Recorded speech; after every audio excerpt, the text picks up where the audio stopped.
Panglima TNI Laksamana Yudo Margono angkat bicara soal pengobatan alternatif Ida Dayak yang sempat diadakan di Markas Divisi Infanteri 1 Kostrad Cilodong, Depok. Menurut Panglima TNI itu merupakan bagian dari bakti sosial TNI kepada masyarakat.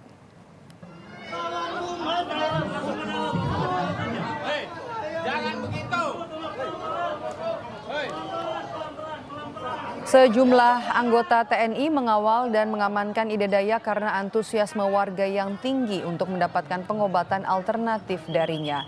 Panglima TNI membenarkan jika kedatangan Ida Dayak ke Makostrad Depok, Jawa Barat atas undangan Kostrad dalam kegiatan bakti sosial. Panglima TNI tidak mempermasalahkan hal itu selama masih digunakan untuk penyembuhan. Dari Kostrad mungkin untuk menyembuhkan masyarakat di sekitar situ. Itu kan juga merupakan bakti sosial. Wujud bakti sosial dengan masyarakat dia undang. Nanti mungkin akan dibiayai oleh Kostrad untuk masyarakat di sekitar situ. Oh, berarti emang ada? Iya. Kan cara apapun kan boleh, yang penting bisa untuk penyembuhan kan.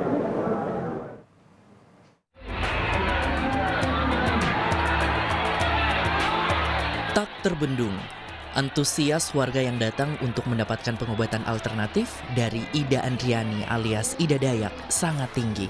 Hingga halaman Kostrad Cilodong menjadi lautan manusia Selasa 4 April kemarin. Kericuan sempat terjadi saat warga saling berdesakan dalam antrean. Sejumlah prajurit TNI mengevakuasi Ida Dayak karena tingginya antusias warga untuk mendapatkan pengobatan alternatif darinya. Akibat ramainya kerumunan warga, seorang ibu jatuh pingsan lantaran kelelahan menunggu pengobatan alternatif yang dilakukan Ida Dayak. Untuk mencegah insiden meluas, akhirnya pengobatan Ida Dayak dibatalkan. Meski begitu, masih banyak warga yang datang berharap mendapatkan pengobatan. Nggak tahu ya, Bu? Kan katanya hari Senin sampai Kamis gitu di TikTok. Ibu mau berobat, maaf Bu kalau boleh nanya, sakit apa? Sakit diabetes, saya nggak bisa jalan sama sekali, nggak bisa gerak. Sudah berapa lama, Bu? Sudah 3 tahun. Sosiolog Universitas Indonesia, Ida Ruwaida menilai, antusias warga untuk datang ke pengobatan alternatif Ida Dayak merupakan sebuah fenomena sosial yang harus difasilitasi dan diatur pemerintah agar tidak menimbulkan kericuhan.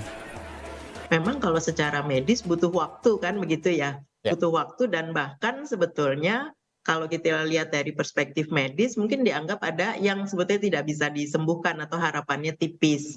Nah tiba-tiba muncullah Ibu Ida Dayak yang kalau saya sendiri aja kalau melihat ya ada kok bisa begitu loh, kok bisa ya yang sebetulnya kondisinya mungkin sulit secara medis tapi dengan Ibu Dayak tuh kok bisa. Nah ini kan sebetulnya menjadi harusnya menjadi sebuah hal yang perlu difasilitasi juga ya oleh pemerintah, karena kalau tidak nanti akan menimbulkan keresahan atau bahkan kerusuhan begitu, kegesekan-gesekan di antara mereka-mereka yang sangat besar harapannya untuk bisa sembuh.